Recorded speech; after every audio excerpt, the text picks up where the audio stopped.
Have you ever suddenly woken up in the middle of the night, tossing and turning, asking yourself, what am I doing with my life? If you've ever had that feeling, congratulations. You're not alone. I used to be just like you, and millions of people at the age of 30 are also struggling with that same question. People often joke, your 20s are for dreaming, your 30s are for facing reality. But I think it's more than that. Your 30s are no longer the time to blame circumstances, but the time when you're forced to take full responsibility for every decision you've made, including the wrong ones. Hello everyone. Today I want to invite you to sit down and listen to this story with me. A story without embellishments, without tricks, just the rawest, most honest truths. I hope by the end of this, you'll be able to choose for yourself, awakening or getting lost. 1. Why is age 30 a crisis? 30 sounds mature, but it's actually a milestone full of contradictions. You're no longer a reckless 20-something, ready to dive into risks and tell yourself, if I mess up, I'll just start over. But you're also not experienced or stable enough to settle down and say, life's good enough. So you're stuck in between. The most unstable in between. At this age, you start realizing that things aren't as easy as you once imagined. A stable job means being stuck in one position forever. But changing jobs risks losing everything. Freelancing brings financial pressure that keeps you awake at night. Step outside into society and people ask, when are you getting married? When will you buy a house? Where are your kids? Every question feels like a dagger pointing at what you lack. You look around, that classmate from back then now owns a 3-story house, drops the kids off in the morning, and takes his wife out to dinner at night. The guy who used to sit in the back copying your homework is now managing a whole department, making more money than he can spend. And you, still stuck with a meager salary, stuck in traffic every morning, squeezing through discount markets every evening, staring at your empty account at the end of the month, wondering, where did I go wrong? So, you compare. You compare so much that you can't even look yourself in the mirror. Every time you do, you see a dull, outdated version of yourself. You start to envy. That envy turns into resentment. That resentment turns into blame. You blame your family for not being rich. You blame your parents for not giving you a better start. You blame society, your boss, your backstabbing coworkers. But after all that blame, do you actually feel any better? Or do you just end up hating yourself more? Some people just sit there, holding on to their dissatisfaction, saying, if only. But think about it. Who signed the resignation letter from your last job? Who decided not to learn a new skill? Who chose the safe route, the easy job with low pay, and lulled yourself to sleep with, it's fine? It was all you. Your 30s are no longer the age where others are responsible for your life. Everything you have, or don't have, comes from the decisions you made. The thing is, this age 30 crisis isn't just happening to you. Everyone goes through it. Some suffer in silence, others turn it into the drive to change. The truth is harsh, but fair. If you keep comparing, blaming, and resenting, 10 years from now, you'll still be in the same place, still using the same excuses, still asking the same questions. Only difference is, by then you might not have the strength to start over. If you're 30, feeling stuck, feeling inadequate, ask yourself, what am I missing? But don't stop at listing what you don't have. Dig deeper. Why am I missing it? What am I afraid of? Have I done anything to change it? The biggest fear of turning 30 isn't having nothing. It's living in denial, afraid to face the truth. Many people pass through 30 by telling themselves, this life is good enough. I was just born unlucky. But if you really look around, you'll see plenty of people just like you. Even those who started worse off, still grinding, learning, trying, failing. They're not perfect, they weren't born talented, but they're not standing still. And that's the only difference. The age 30 crisis isn't scary if you treat it as a wake-up call. The sooner you hear it, the more time you have to change. The more you ignore it, the more likely you'll lose the most precious thing, time. Don't wait until your hair turns gray and your back aches to say, I wish I had been braver at 30. You can start over, even in chaos, as long as you're brave enough to stop comparing, stop blaming, stop resenting. Instead, act. Even if it's just one small step. It's still more meaningful than 100 empty what-ifs. And trust me, 5 years from now, you'll thank your current self. Thank yourself for not giving up, for not staying stuck, for not letting your 30s become the end, but a new beginning, one that's braver and wiser. 2. Flawed thinking. The trap of turning 30, a halfway age where people easily fall into the illusion. I'm still young, I still have time. But that exact thought feeds flawed thinking no one realizes they're trapped in. Victim mentality, an excuse to escape responsibility. I once sat in a small coffee shop listening to an old friend share his story. He used to be so confident. At 28, he opened his own company and everyone admired him. Then, within a year, it went bankrupt. He lost all his capital, was in debt to the bank, and his reputation was damaged. But instead of getting back up, he spent 2 years blaming others, bad partners, a weak economy, disloyal employees. One time I asked him, if you could go back, what would you do differently? He was silent, because deep down, he knew everything he blamed came from choices he made. He chose his partners without doing due diligence. He hired staff without building a strong team culture. And he didn't prepare any contingency plan for risk. It sounds bitter, but it's the truth, and a truth many 30-somethings share. Quick to blame the world, slow to reflect on themselves. They turn themselves into victims of their own story, forever trapped in the past and in fear. Perfectionism, the killer of every opportunity. I know a young man, extremely intelligent and creative. He had been dreaming of opening a book cafe since he was 26. I asked him, "Why haven't you started yet?" He said, "I don't have enough capital, haven't found the ideal location, haven't done enough market research, haven't finished my management course."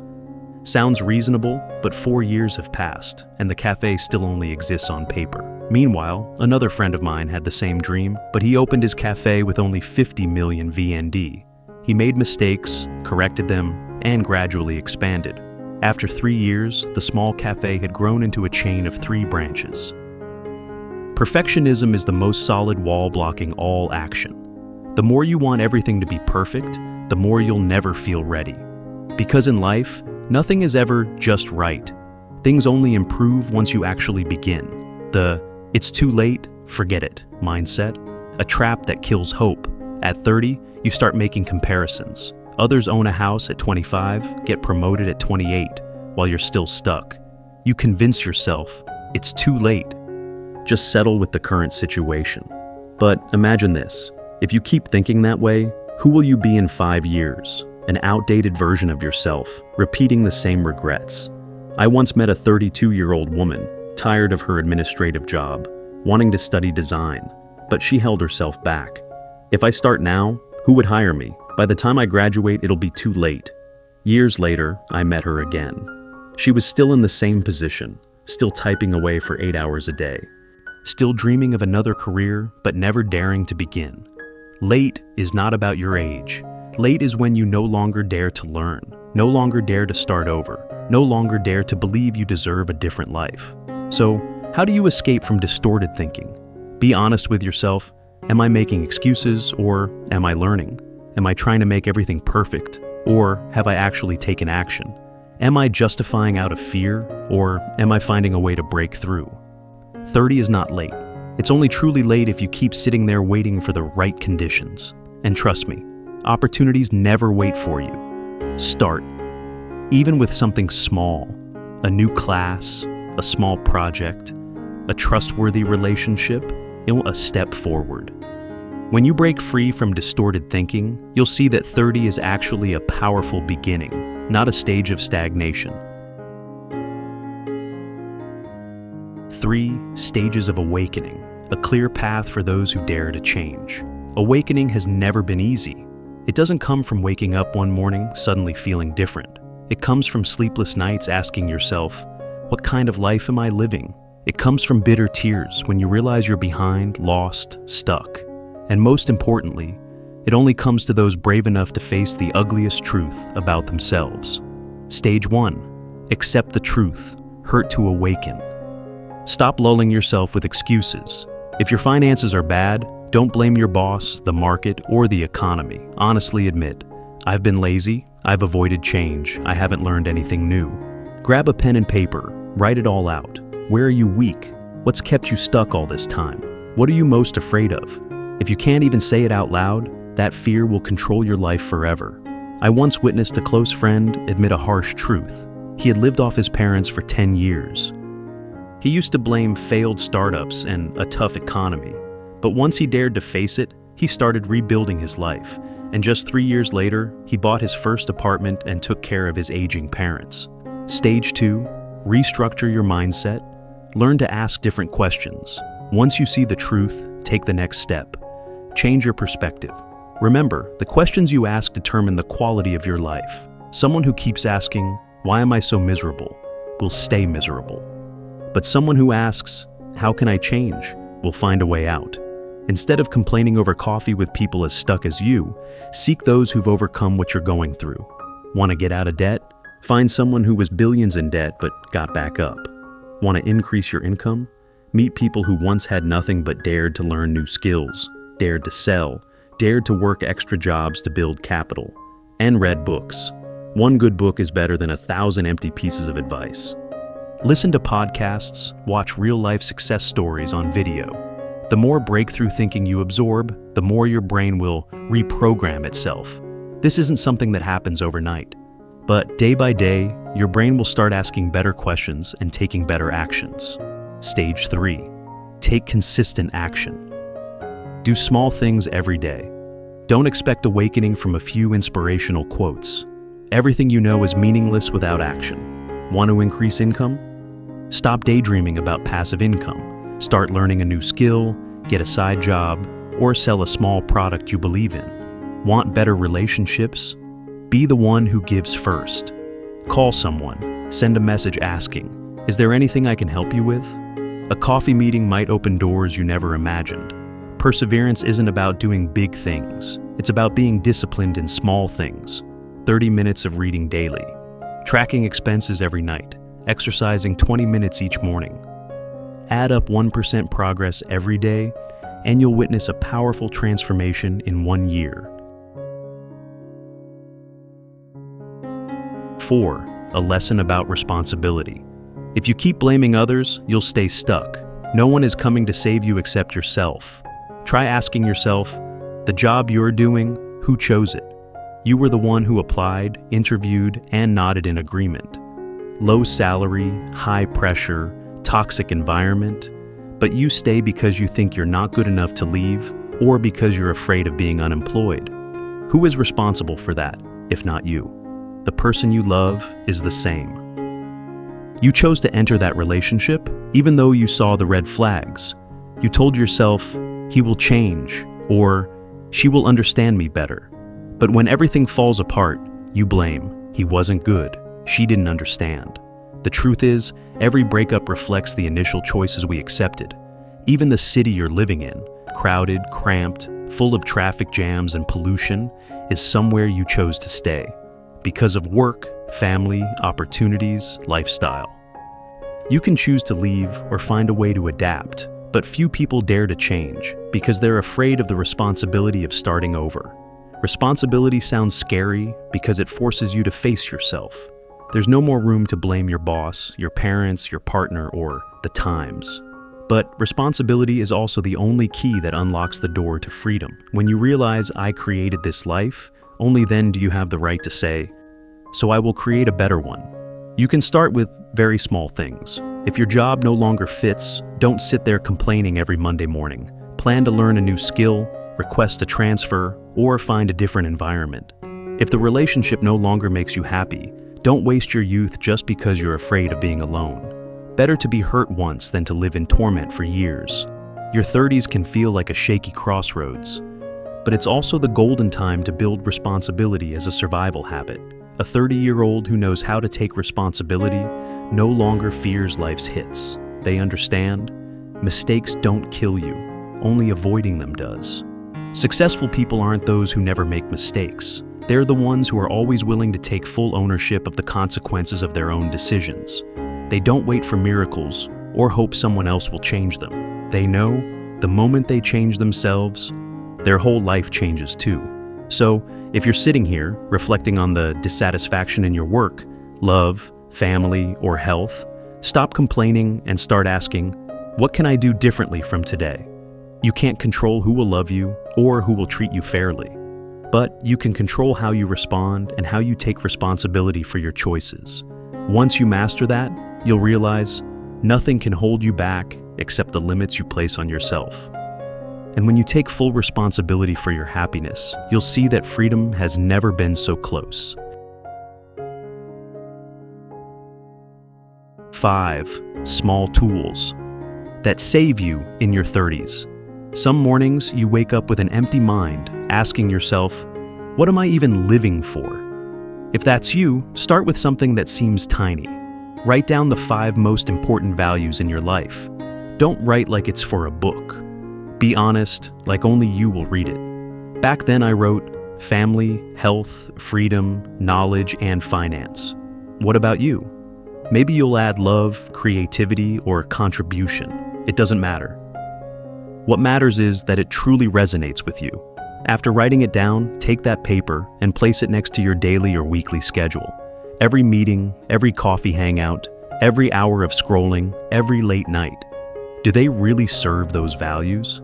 I once slapped myself when I realized 70% of my time was spent pleasing others, not for what I truly valued.